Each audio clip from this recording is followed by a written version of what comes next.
Hello বন্ধুরা, কেমন আছো সবাই? আমি Sonali. Welcome to my channel Meri Duniya মে।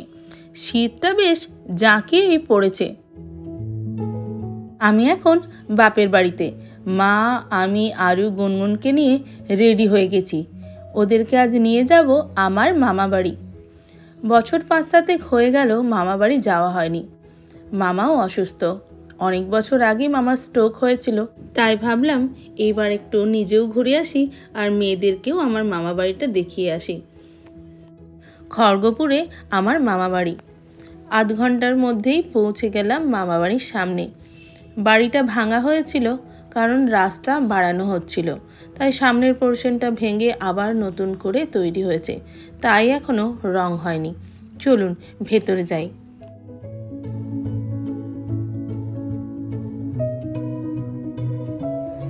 সবার সঙ্গে দেখা করেছিস?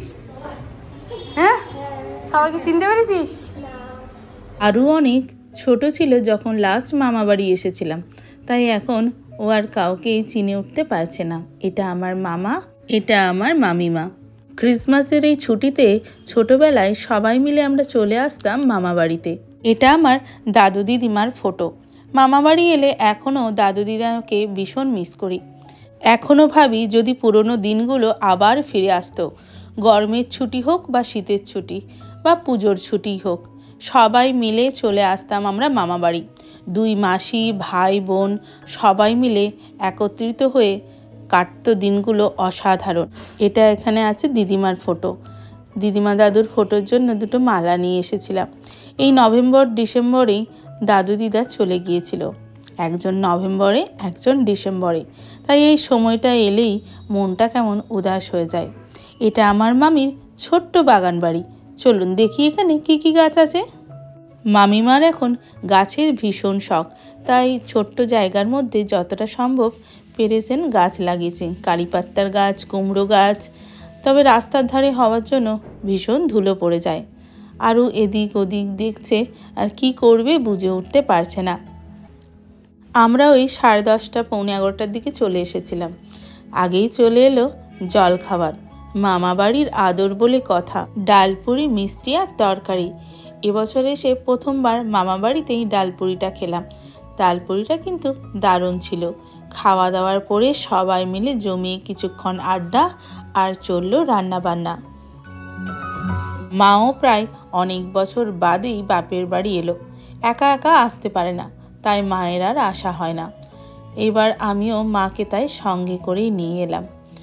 বোন, মামিমা, ভাই বোন সবার সাথে গল্প আড্ডায় দিনটা কাটলো দারুণ।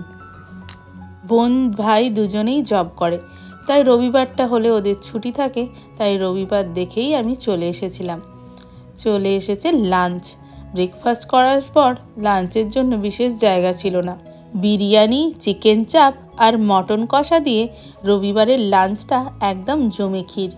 সবাই মিলে বসে আড্ডা দিতে দিতে আর পুরনো স্মৃতিচারণ করতে করতেই লাঞ্চটা উপভোগ করলাম। লাঞ্চের পরেই চলে এলাম মামির বাগান বাড়িতে। মামিমা বলল বাগানে পান গাছ লাগানো আছে, তাই পান গাছ কেমন হয় এর আগে আমি দেখিনি। সেই পান গাছ দেখতেই বাগান বাড়িতে হামলা। পান পাতা তুলে লাস্টে মুখ শুদ্ধিটাও সেরে ফেললাম। কি সুন্দর টবের মধ্যে পান গাছ হয়েছে দেখুন।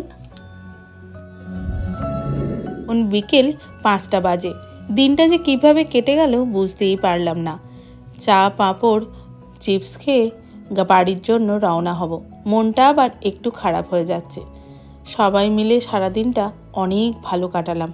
অনেক দিন পর আবার কবে মামা বাড়ি আসতে পারবো কে জানে। আরে ভাইকে তো দেখানোই হয়নি। এইটা আমার ভাই। এই যে আরু ভাইয়ের সাথে গেম খেলছে। এবার ফিরে যাবার পালা, রেডি হয়ে গেছি। গুনগুন ক্লাস 10-এ উঠে যাবে আর কয়েকদিন বাদেই, তাই 2025-এ আবার কবে আসতে পারবো জানি না আবার কবে আসতে পারবো আমার এই মামা বাড়িতে। তাই ক্যামেরা বন্দি করে রাখলাম আমাদের কাটানো সুন্দর মুহূর্তগুলো। খড়গপুরটা একদম চেঞ্জ হয়ে গেছে। দোকান, বাজার, রেস্টুরেন্টে জায়গাটা একদম জমজমাটি। আপনাদের এই ভিডিওটা কেমন লাগলো অবশ্যই কমেন্ট করে জানাবেন। ভালো লাগলে লাইক শেয়ার কমেন্ট করতে ভুলবেন না যেন। আর যারা এখনও সাবস্ক্রাইব করেননি প্লিজ সাবস্ক্রাইব মাই চ্যানেল। আবার ফিরে আসবো নতুন কিছু নিয়ে। Bye bye. সবাই ভালো থাকবেন, সুস্থ থাকবেন।